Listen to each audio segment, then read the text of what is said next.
네, 안녕하세요. 소프트웨어 테스트 전문가 과정 CSTS 윤동환입니다. 2023년 2학기 중간고사 대비 요약 특강을 진행하도록 하겠습니다. 1주차 테스트 개요에 대해 학습을 진행을 하였습니다.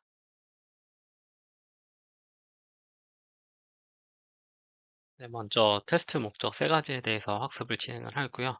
테스트 목적 첫 번째는 결함 검출과 제품 품질의 개선이다. 즉, 결함을 검출하기 위한 목적으로 테스트를 수행하고 검출된 결함을 제거하여 소프트웨어 품질을 개선한다. 두 번째 목적은 품질 평가와 의사결정 지원입니다.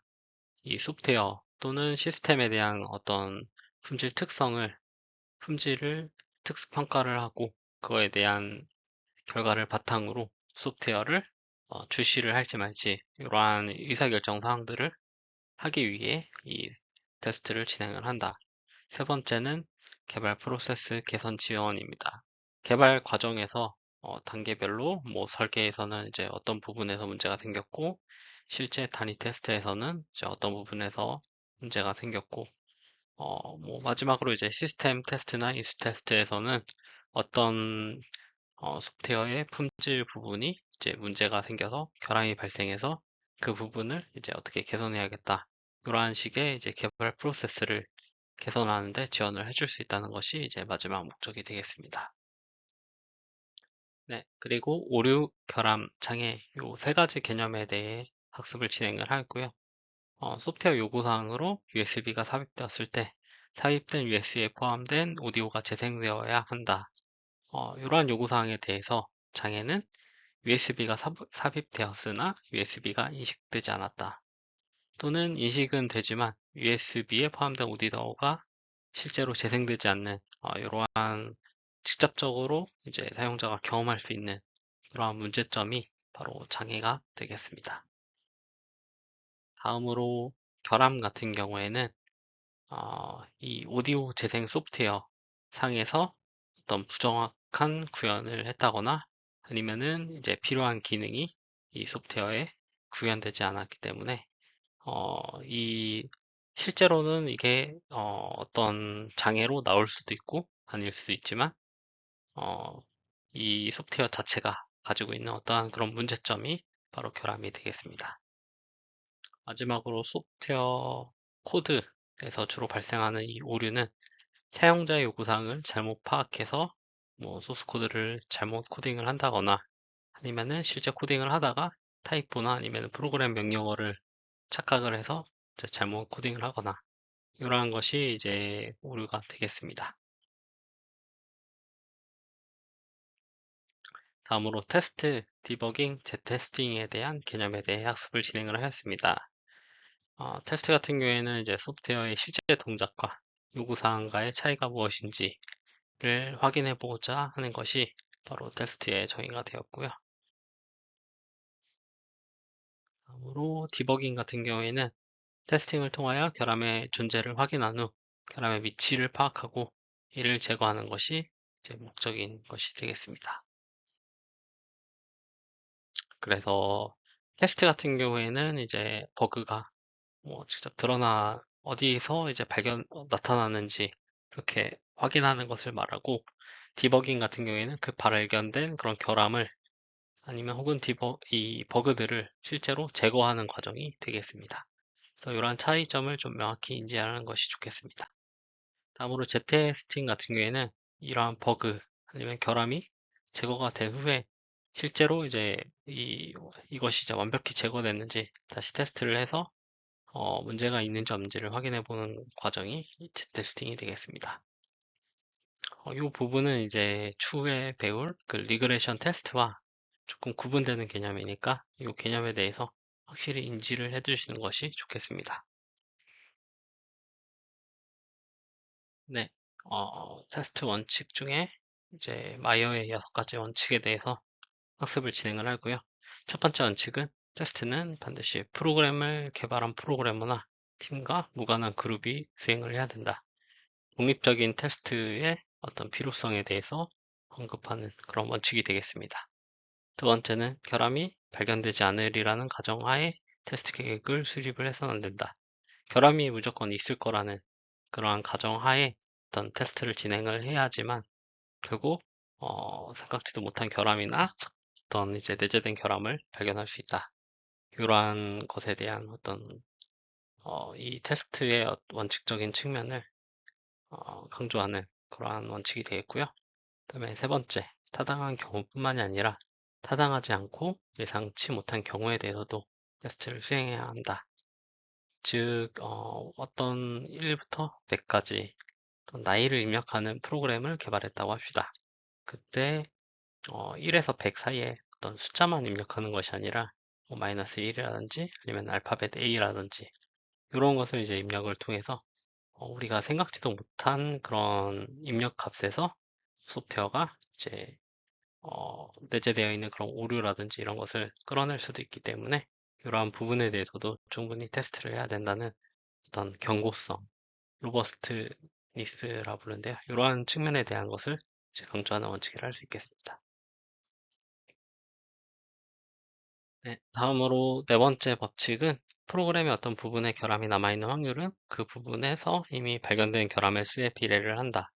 즉, 어떤 소프트웨어는 이제 모듈 단위로 보통 개발이 되기 때문에 어떤 모듈에서 이제 결함이 발견이 됐다면은 이 부분이 이제 어떤 잘못 만들어질 가능성이 굉장히 크고 그 부분에 대해서 이제 좀 더 면밀하게 살펴보면은 더 많은 결함을 찾을 수 있다.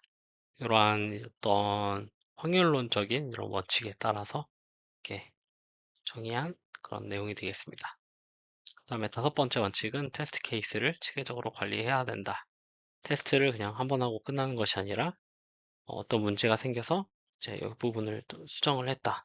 그러면 또 똑같은 시험을 또 해야겠죠. 일부 수정을 해서 하거나 그렇듯이 이런 테스트 케이스는 정말 체계적으로 관리를 해야지만 이 향후 이어지는 그런 테스트에서도 지속적인 관리가 되는 그러한 어떤 테스트 관리적인 면에서의 시스테매틱한 테스트를 진행할 수 있다는 것을 이렇게 원칙으로 삼은 것이 되겠습니다. 마지막에 각각의 테스트 결과를 철저하게 점검해야 된다. 이것도 이제 마찬가지로 관리 측면에서의 어떤 소프트웨어 테스트가 가져야 될 원칙에 대해 강조한 것이 되겠습니다. 네, 다음으로 ISO IC 25010 품질 특성에 대해서 이제 간단하게 분류에 대해 학습을 진행을 하였고요. 총 8가지의 주 특성이 존재하고 그거에 따른 이제 부특성이 존재를 했습니다. 이 부분은 이제 뒤에 좀 더 상세히 하고 이 부분에서는 각각의 주 특성의 어떤 정의에 대해서 이해하고 넘어가도록 하겠습니다. 네, 다음으로 테스트, VMV, 그다음에 품질 보증 이 세 가지에 대한 어떤 관계도에 대해서 학습을 진행을 하였습니다. 테스트가 가장 작은 개념이고요. 그것은 이제 VMV라는 Verification and Validation 안에 일부로 이 테스트가 들어가 있습니다. 또 이 Verification and Validation, 이 VMV 같은 경우에는 우리가 흔히 말하는 QA, 퀄리티 어셔런스 이 부분의 일부로서 들어가 있는 그런 활동이 되겠습니다. 그래서 테스트가 가장 작은 개념이고 그 다음으로 VMV, 그 다음으로 가장 큰 것이 이제 품질 보증이다. 이러한 관계도에 대해서 좀 이해를 하시고 넘어가는 것이 좋겠습니다.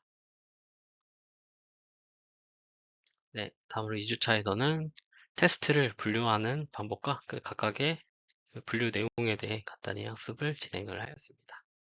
그래서 테스트는 이 오픈 CSTS에서는 세 가지로 분류를 합니다. 그래서 가장 먼저 테스트 레벨에 따라서 이제 컴포넌트 테스트, 통합 테스트, 시스템 테스트와 인스 테스트 이렇게 네 개로 구분을 했고요. 그 다음으로 테스트 유형에 대해서 이제 각각의 어떤 기능 테스트와 비기능 테스트 이러한 면으로 이제 분류를 했습니다.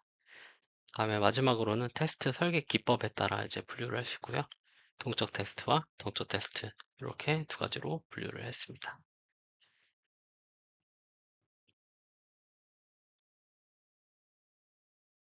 그래서 테스트 레벨의 첫 번째 컴포넌트 또는 단위 테스트 같은 경우에는 시스템을 구성하는 단위 모듈을 테스트 대상으로 하여서 단위 모듈을 독립적으로 하는 테스트를 의미를 한다. 이 안에서 이제 퍼스트 원칙이라는 것을 이제 학습을 진행을 하였고요. 5가지 원칙에 대해서 이해를 하고 넘어가는 것이 좋겠습니다.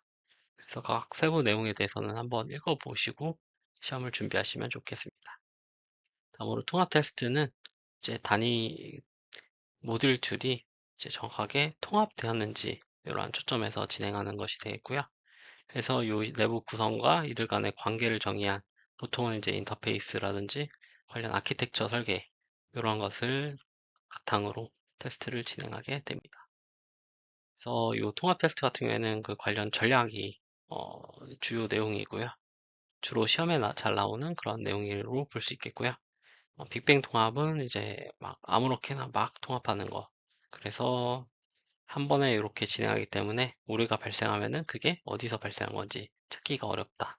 약간 단점 위주의 그런 방법이라 할 수 있겠습니다.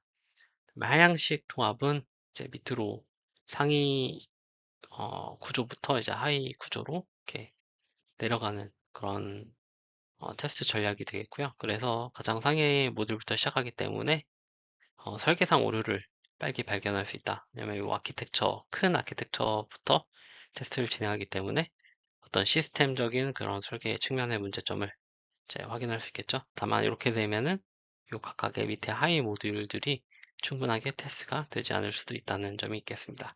그리고 여기서 이제 하위 모듈을 이렇게 연결해서 테스트를 할 때 이게 아직 개발 안 된 게 있을 수도 있으니 그러한 부분은 이제 테스트 스톱이라는 것을 활용하게 되는데 그러한 스톱에 대한 개발 때문에 그 비용이 증가하게 된다. 여기서 이제 간단히 보이지만 이게 이제 수십 개, 수백 개가 될 수도 있겠죠. 그렇기 때문에 비용이 올라갈 수도 있다라는 면이 되겠습니다. 그다음에 상향식 통합은 반대로 요 하위 모듈부터 이렇게 먼저 개발을 해서 이제 위로 이렇게 올라가는 그런 것이 되겠습니다. 그래서 이 충분한 모듈, 하위 모듈들을 테스트할 수 있다는 그런 장점은 있지만, 요거에 대한 어떤 테스트 드라이버, 아직 개발되지 않는 상위 모듈을 이제 표현하는 테스트 드라이버가 필요하게 되고요. 그리고 요 하위부터 먼저 개발하기 때문에 약간 아키텍처 상에서 이제 볼 수 있는 그런 설계 오류를 나중에 발견을 하게 됩니다. 그래서 이런 면에서 좀 단점이 있다. 그다음에 마지막으로는 요 샌드위치 통합. 이거는 이제 상향식과 하향식을 적절히 반반 섞어서 진행하는 그러한 통합 방법이 되겠습니다. 네, 다음으로 시스템 테스트는 이 모두 통합된 그런 전체 시스템을 대상으로 하여 테스트하는 것을 말하고요. 요구사항 명세서에 명시된 방식대로 시스템이 동작하는지 확인하는데 주로 초점을 맞춥니다. 이러한 레벨로 올라왔기 때문에 시스템 테스트는 기능 측면뿐만 아니라 성능 호환, 사용성, 이러한 이제 비기능적 요구사항 만족도 검증이 가능하다는 점을 이렇게 명시하면 좋겠습니다. 마지막으로 인수 테스트는 이제 시스템 테스트와 거의 동일하고 이제 요거는 고객 관점에서 이 기대대로 소프트웨어가 동작하는지를 확인하는 그러한 내용이 되겠습니다. 네, 다음으로 ISO 25010 이 품질 모델의 아까는 주특성에 대한 정의가 나왔는데 이제 부특성이 무엇인지 이렇게 나왔습니다. 그래서 각각의 주특성에 따른 부특성이 어떠한 것이 있는지 숙지를 하시고 혹시나 기능 적합성에 해당하지 않은 것은 이렇게 나왔을 때 이제 아닌 것을 찾을 수 있는 그러한 이제 구분이 되어야 되겠습니다. 다음으로 경험 기반 테스트 이 부분은 이제 어, 이 테스트 기법에 따른 분류 중에 정적 그리고 이제 동적 테스트 이렇게 두 가지로 구분했는데 그 동적 테스트 중에서도 이제 경험 기반 테스트에 해당하는 내용이 되겠습니다.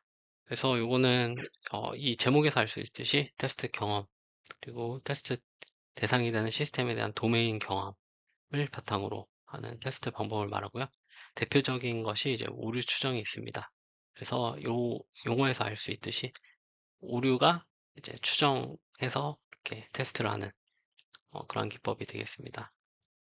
그래서 이제 뭐 이렇게 테스터가 여태까지 했던 그 경험을 바탕으로 개발자가 할 수 있는 그런 실수라든가 아니면은 그 해당 실수에 따른 결함을 노출할 수 있는 그런 테스트를 미리 설계를 해서 이러한 테스트를 진행해서 발견하는 그런 좀 시간 대비 이제 효율적으로 접근하는 방식이 되겠습니다. 다음으로 이제 탐색적 테스트도 경험 기반 테스트의 주요한 하나의 분류가 되겠고요. 요거는 이제 테스트 대상에 대한 이해를 바탕으로 테스트 케이스를 결정하고 이제 이 부분에 중요한 것은 문서화 없이 테스트를 바로 실행한다. 그게 이제 이 오류 추정과 조금 차이가 되겠습니다. 그래서 이 테스트 결과를 바탕으로 다음 테스트를 어떻게 할지 즉흥적으로 이렇게 결정을 하게 되고요. 자신이 원하는 방식대로 테스트를 수행하면서 테스트 대상이 어떻게 동작하는지, 어떤 기능이 이렇게 동작하는지, 약간 분석해 나가면서 하는 그런 방식이 되겠습니다. 보통 이러한 테스트 같은 경우에는 이제 로그를 자동으로 기록하게 해가지고, 아무리 이제 즉흥적인 테스트긴 하지만 어떤 테스트적인 접근 방식으로 좀 분석적으로 이제 다가가서 향후에 요 해당 도메인의 테스트를 유사하게 진행하더라도 이러한 데이터를 이제 주 활용할 수 있게끔 하기도 합니다. 그래서 요 경험 기반 테스트의 두 가지에 대해서 좀 숙지를 하시는 것이 좋겠습니다. 네, 다음으로 이제 소프트웨어 개발 모델과 관련해 가지고 두 가지의 방식이 있습니다. 첫 번째는 순차적 개발 모델과 두 번째는 진화적 개발 모델. 그래서 순차적 개발 모델 같은 경우에는 뭐 포포스 모델이라든지 V 모델과 같은 그 어떤 이렇게 단계별로 순서대로 가면서 이렇게 올라가는 그런 이제 개발 방법이 되었고요. 진화적 개발 모델 같은 경우에는 반대로 어떤 사이클을 돌면서 이제 빠르게 돌면서 하나의 어떤 걸 개발을 하고 또 거기에 따른 이제 문제점이라든가 이런 거 분석을 통해서 두 번째 사이클을 돌고 이렇게 좀 뭔가 점차적으로 이제 발전해 나가면서 이터레이션과 이제 점진 요 개발 원칙을 바탕으로 하는 것이 요 진화적 개발 모델에 대한 내용이 되겠습니다. 그래서 이제 각 구성 요소와 추가 요구 사항을 여러 번 이터레이션, 요 반복적인 것을 통해서 발전시켜서 최종 완성품을 개발한다. 그래서 이 고객이 지속적으로 계속 평가하면서 소프트웨어 계산하는 이런 체계가 요 방식이 되겠고요.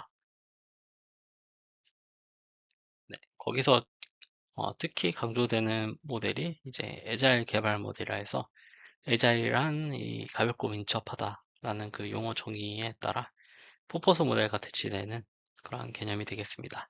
그래서 애자일 방법론이 추구하는 요 애자일 선언이라는 것이 있겠고요. 네 가지의 그런 가치가 무엇인지 알고 넘어가는 것이 좋겠습니다. 네, 다음으로 3주차에서 텍스트 품질에 대해 학습을 진행을 하였고요. 이렇게 8가지 주특성과 각각의 부특성에 대한 이런 테이블을 이렇게 정의를 했습니다. 이전과 마찬가지로 요 각 주특성별 부특성이 무엇인지 숙지를 하고 넘어가는 것이 좋겠고요. 그 중에서도 이제 특히 좀 세부적으로 들어가 보면은 기능 적합성의 이 세 가지 부특성, 이름도 비슷하죠. 기능 완전성, 기능 정확성, 기능 적절성. 요 세 가지가 뭔지 정확하게 이해를 하고 넘어가는 것이 좋겠습니다. 다음으로 이제 보안성, 부통성 5가지가 있습니다. 그래서 기밀성, 무결성, 부인 방지성, 책임성, 인증성 이렇게 5가지가 뭘 의미하는지 좀 명확히 이해를 하고 넘어가는 것이 좋겠습니다. 보시면은 뭐 부인 방지성이라든지 책임성, 인증성 이런 부분은 이제 실제로 요 안에 내용이 나오면 헷갈릴 수가 있어요. 그래서 요 각각의 내용과 실제 이 부특성이 무엇인지 서로 매핑을 해보면서 어, 이 실제 시험의 문제에 나오더라도 헷갈리지 않게끔 이해를 하고 넘어가는 것이 좋겠습니다. 다음에 이제 성능 효율성 측면에서 이제 테스트에 대해서는 이제 리트레 법칙이라는 것이 이제 어떤 이론적인 설명으로 나오고요. 그래서 이 리트레 법칙은 시스템에 장시간 머물러 있는 고객의 평균 수치를 이제 오랜 시간 동안 거친 평균 실제 도착률과 시스템의 고객이 머문 평균 시간의 곱과 같다. 이러한 식으로 이제 어떤 동시 사용자 수 산정할 때 사용하는 측이라고 이제 정의를 했고요. 여기서 중요한 거는 이제 이러한 관련 용어들을 무엇인지 이 용어에 대한 이런 설명을 이해하고 넘어가는 것이 좋겠습니다. 보통 이러한 설명이 나오고 이게 뭐에 대한 이제 용어인지를 맞추는 문제가 이제 자주 출제되고 있습니다. 네, 마찬가지로 이러한 용어에 대해서 정확히 인지를 하고 있으면 좋겠고요.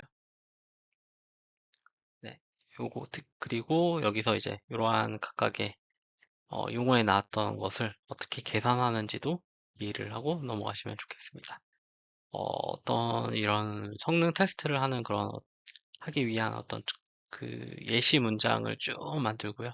각각의 처리량은 어떻고, 요청 가격은 어떻고, 이러한 것을 주고, 실제 이 동시 접속자 수를 계산하게끔 하는 문제도 출제되고 있습니다. 다음으로 이제 유지보수성 테스트는 이제 네 가지에 대해서 이렇게 이 사용성을 평가하기 위한 방법을 어, 정의를 하고 있습니다. 그래서 첫 번째 같은 경우에는 기능 개선 및 추가를 위해 이러한 이제 테스트를 이제 활용을 한다. 두 번째는 이제 변경된 환경에 적응하기 위해 변경된 환경이라고 하면은 이 운영체제나 어떤 인프라, 환경 등이 변경되었을 때 이때 이제 이런 유지보수성 테스트를 진행할 수 있다는 거고요.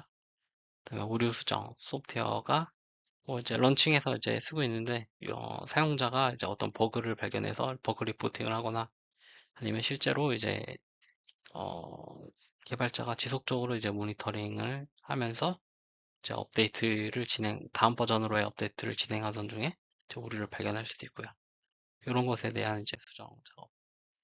그리고 마지막으로 이제 소프트웨어가 장애가 발생하기 전에 코드를 이제 재구성하거나 재문서를 갱신해서 미리 예방하는 작업.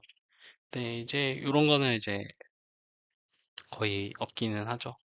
그래서 이러한 것을 위해서도 이제 유지보수성 테스트를 진행할 수 있다.